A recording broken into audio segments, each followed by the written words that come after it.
দেশ TV sports আওয়ারে সবাইকে আমন্ত্রণ। সঙ্গে আছে আমি রাফিউল ইসলাম রাতুল। সোমবার 3 ম্যাচ সিরিজের প্রথম টি-20 ম্যাচে স্বাগতিক ওয়েস্ট ইন্ডিজের বিপক্ষে মাঠে নামবে বাংলাদেশ। ওয়েস্ট ইন্ডিজ সিরিজে হোয়াইট ওয়াশ হওয়ায় টাইগাররা ঘুরে দাঁড়াতে চায় এই ফরম্যাটে। কঠিন এই পরীক্ষার আগে বৃষ্টিতে ভেস্তে গেছে দু দলের অনুশীলন।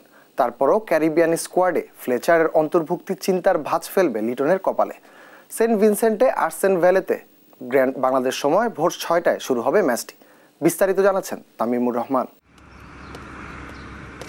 টাইগারদের প্রিয় ফরম্যাট ওয়ানডে, তবে সেটিতেও ওয়েস্ট ইন্ডিজের কাছে হোয়াইট ওয়াশ হয়েছে মেহেদী হাসান মিরাজের দল। সামনে এখন টি-20-র মতো দুরূহ ফরম্যাট অন্তত বাংলাদেশের জন্য। ওয়েস্ট ইন্ডিজ এই ফরম্যাটটায় সিদ্ধহস্ত, র্যাঙ্কিংয়ে 4-এ, আর বাংলাদেশ টেবিলের 9 থেকে লড়াই করেছে ঘাড়ে নিঃশ্বাস ফেলা আফগানিস্তানের সঙ্গে ব্যবধানটা ধরে রাখার অন্তত। ওয়েস্ট ইন্ডিজের বিপক্ষে সেন্ট ভিনসেন্টের আর্নেস্টভিল গ্রাউন্ডে টি-20 সিরিজের সবগুলো ম্যাচ। তবে প্রথম ম্যাচের আগে মাঠে নামতে পারেনি বাংলাদেশ। অনুশীলনে বাগড়া দিয়েছে বৃষ্টি, তবে দলটা অভিজ্ঞ বলে বিশ্বাস রাখছেন অধিনায়ক লিটন কুমার দাস। এই টিমে ম্যাক্সিমাম প্লেয়ারই অনেক দিন ধরে ওয়ানডেও খেলেছে, টেস্টও খেলেছে, তারা খেলার উপরই আছে।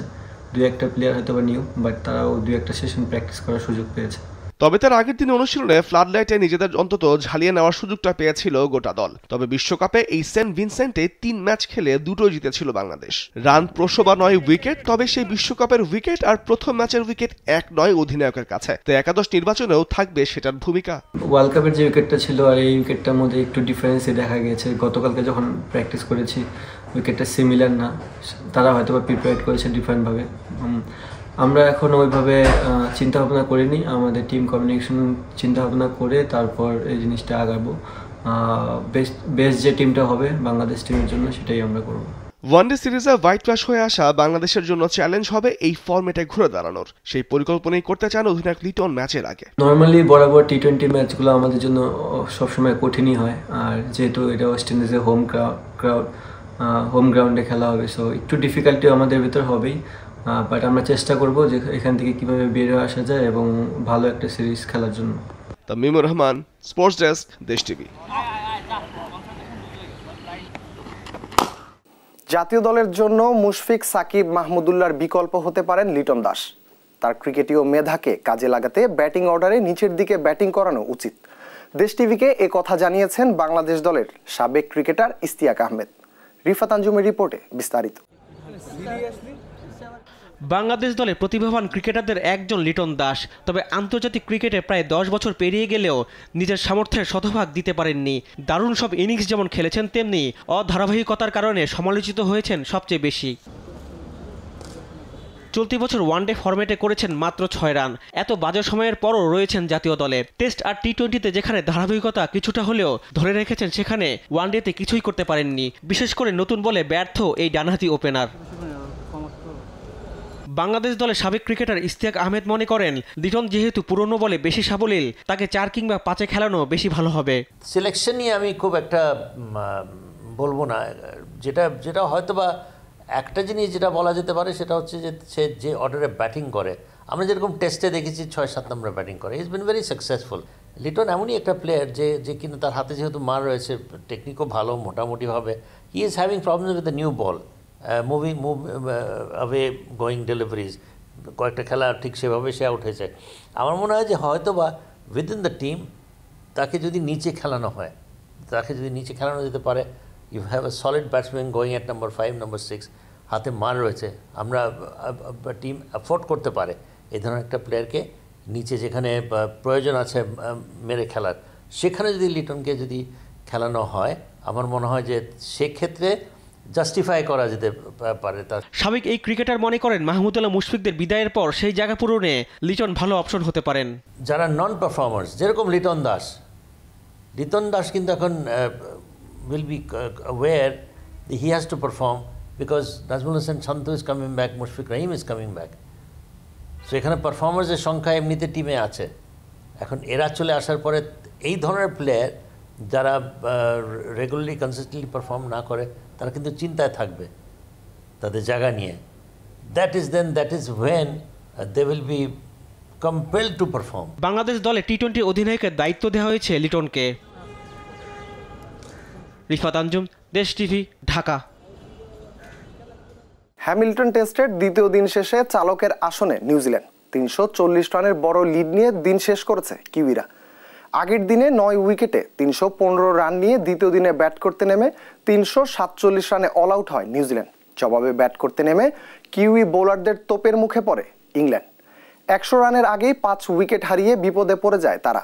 এরপর নিয়মিত বিরতিতে উইকেট হারিয়ে 143 রানে গুটিয়ে যায় বেন স্টোকসের দল। দলের পক্ষে জরুর সর্বোচ্চ 32 রান করেন। নিউজিল্যান্ডের ম্যাট হেনরি তুলে নেন 4 উইকেট। 204 রানে এগিয়ে থেকে দ্বিতীয় ইনিংস ব্যাট করতে নেমে উইলিয়াম 60 ও কেন উইলিয়ামসনের অপরাজিত 50 রানে ভর করে 3 উইকেটে 136 রান তুলে দ্বিতীয় দিনের খেলা শেষ করেছে স্বাগতিকরা। অদ্ভুত এক কারণে শাস্তি পেলেন আফগান অলরাউন্ডার গুলবাদিন নাইব। আম্পায়ারের সিদ্ধান্ত মেনে না নিতে পেরে রহস্যকর হাসি হাসা ও ডিআরএস নেই জেনেও রিভিউ আবেদন করায় শাস্তি দিয়েছে আইসিসি। চলমান জিম্বাবুয়ে আফগানিস্তান টি-20 সিরিজের দ্বিতীয় ম্যাচে 11তম ওভারে জিম্বাবুয়ের ব্যাটার টাসিঙ্গার পায়ে বল লাগায় এলবিডব্লিউর আবেদন করেন রাশিদ খান। আম্পায়ার তাতে সাড়া না দেয় কিছুটা কৌতুকের সুরে হাসতে হাসতে মাথা নাড়েন গুলবাদিন। পরে আবার ডিআরএস নাই জেনেও রিভিউর আবেদন করেন তিনি। ফলে আইসিসির আইন লঙ্ঘনের দায়ে ম্যাচ ফির 15% জরিমানা করেন গুলবাদিনকে। একই সঙ্গে লেভেল 1 পর্যায়ে অপরাধ হিসেবে তার নামের পাশে যুক্ত হয়েছে একটি ডিমেরিট পয়েন্ট। নাইব তার অপরাধ স্বীকার করে নেয় আর আনুষ্ঠানিক শুনানির প্রয়োজন পড়েনি।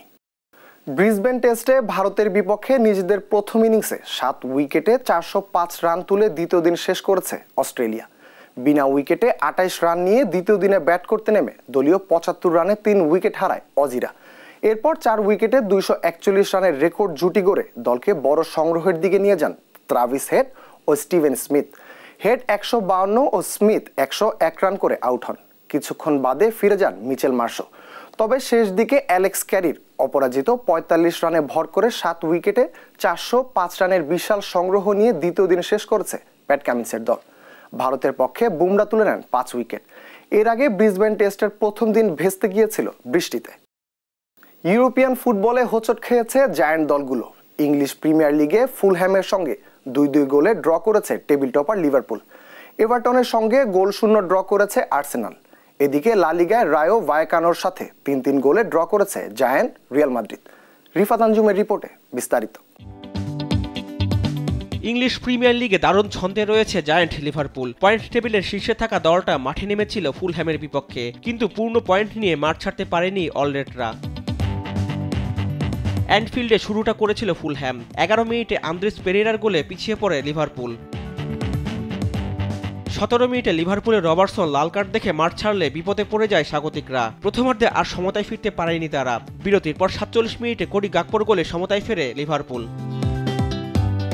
76 মিনিটে রদ্রিগো মুনিজের গোলে 2-1 ব্যবধানে এগিয়ে যায় ফুলহ্যাম। একজন কম নিয়ে খেলা লিভারপুল সমতায় ফেরার চেষ্টা চালিয়ে যায়। 86 মিনিটে দিয়েগো জোতার গোলে শেষ পর্যন্ত পরাজয় এড়ায় লিভারপুল। প্রিমিয়ার লিগের আরেক ম্যাচে এভারটনের বিপক্ষে গোল শূন্য ড্র করেছে আর্সেনাল। এমিরেটস স্টেডিয়ামে পুরো ম্যাচ জুড়ে 73% বল দখলে রেখেও গোল আদায় করতে পারেনি গানাররা। এদিকে লা লিগায় রায় ভাইকানোর সঙ্গে ড্র করেছে রিয়াল মাদ্রিদ। ম্যাচের 4র্থ মিনিটে উনাই লোপেজের গোলে এগিয়ে যায় ভাইকানো। 36 মিনিটে আব্দুল মুনিমের গোলে ভাইকানো ব্যবধান বাড়ায়। পিছিয়ে পড়া রিয়াল 39 মিনিটে ফেদেরিকো ভালভার্দের গোলে 2-1 ব্যবধান কমায়। আর প্রথমার্ধে শেষ মিনিটে জুডে বেলিংহামের গোলে 2-2 সমতায় ফিরে বিরতিতে যায় রিয়াল। বিরতির পর 56 মিনিটে রদ্রিগোর গোলে 3-2 লিড নেয় রিয়াল মাদ্রিদ। 64 মিনিটে ইসি প্যালাজনের গোলে 3-3 সমতায় ফেরে ভাইকানো। এরপর চেষ্টা করেও কেউ গোলের দেখা না পেলে পয়েন্ট ভাগাভাগি করে মাঠ ছাড়তে হয় দু দলকে। রিফাত আঞ্জুম, দেশ TV, sports desk. English premier লিগে ম্যানচেস্টার ডার্বি আজ ইতিহাদি স্টেডিয়ামে নগর প্রতিদ্বন্দ্বী ম্যানচেস্টার ইউনাইটেডকে আতিথ্য দেবে ম্যানচেস্টার সিটি। বাংলাদেশ সময় রাত 10:30টায় শুরু হবে দুই জায়ান্টের লড়াই। এছাড়াও চেলসি ঘরের মাঠে আতিথ্য দেবে ব্রেন্টফোর্ডকে। আর লা লিগায় টেবিলের শীর্ষস্থান মজবুত করতে মাঠে নামবে স্প্যানিশ জায়ান্ট বার্সেলোনা। তাদের প্রতিপক্ষ রেগুলেশনের অপেক্ষায় থাকা লেগানেস। তামিমুর রহমানের ম্যাচ প্রিভিউ। সপ্তাহ ঘুরে আবারও ম্যানচেস্টার ডার্বি। তবে সেই উত্তেজনা, আধিপত্য, প্রতিদ্বন্দ্বিতা এখন ম্লান দুই দলের সাম্প্রতিক পারফরমেন্সে। চলতি মৌসুমে লিগে ম্যানচেস্টারের দুই ক্লাবই ছন্দহীন। লিগের সেরা তিনে নেই কেউই। পয়েন্ট টেবিল এগোতে মর্যাদার এই লড়াইয়ে জয় দরকার দুই দলেরই। ম্যানচেস্টার সিটি এরই মধ্যে 4টিতে হেরেছে, ড্র 3টিতে। সবশেষ ম্যাচে চ্যাম্পিয়ন্স লিগে ইউভেন্টাসের বিপক্ষেও হেরেছে সিটিজেনরা। ম্যানচেস্টারের ফুটবল দুর্দশা গত কয়েক বছর বয়ে বেড়াচ্ছিল ইউনাইটেড, এবার সেই মিছিলে যোগ দিয়েছে সিটিজেনরাও। ইংলিশ ফুটবলের সফল দুই ক্লাবের ব্যর্থতার গল্প যেন এবারের মৌসুম। ম্যানচেস্টার ডার্বি কার ফাড়া কাটায় সেটাই এখন দেখার অপেক্ষা।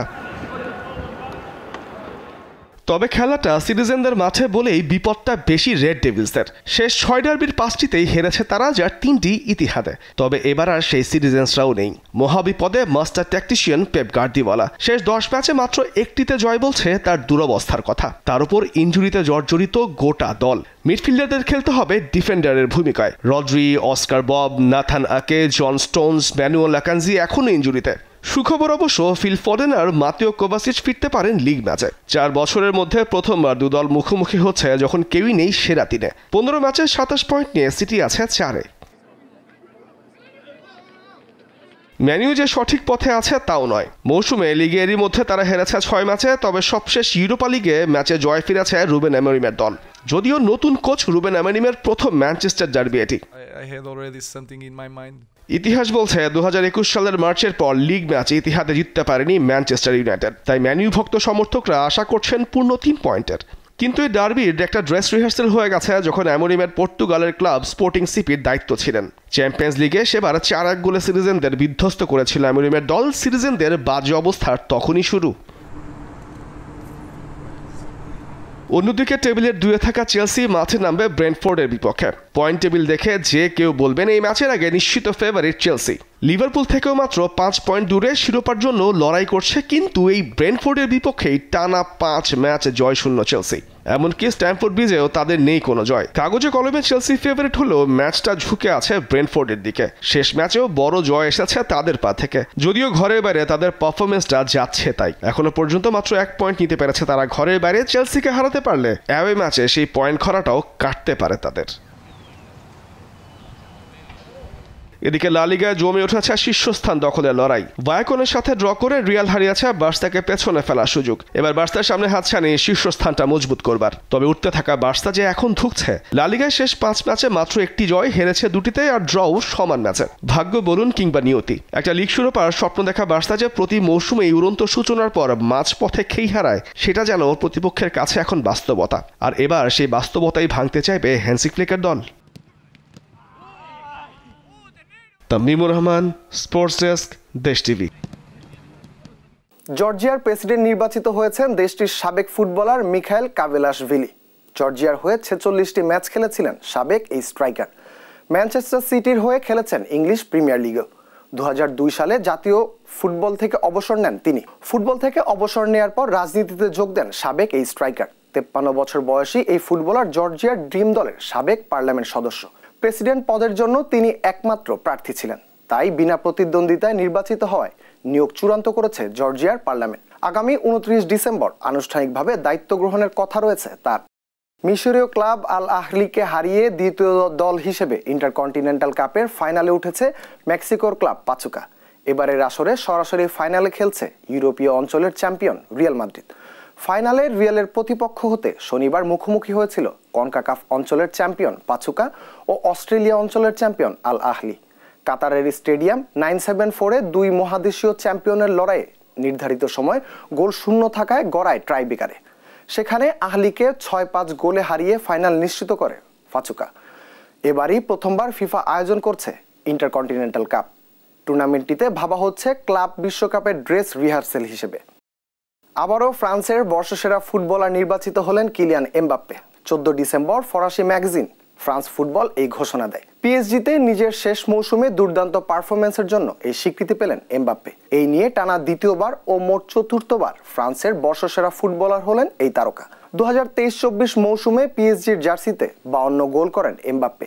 জেতেন লিগ আ শিরোপা এবং ফরাসি কাপ। পিএসজি অধ্যায়ের ইতি টেনে এখন রিয়াল মাদ্রিদের হয়ে মাঠ কাঁপাচ্ছেন এমবাপ্পে। এই মৌসুমে 22 ম্যাচে 12 গোল ও 2 অ্যাসিস্ট করে নতুন ক্লাবেও নিজের জাত চিনিয়েছেন এমবাপ্পে।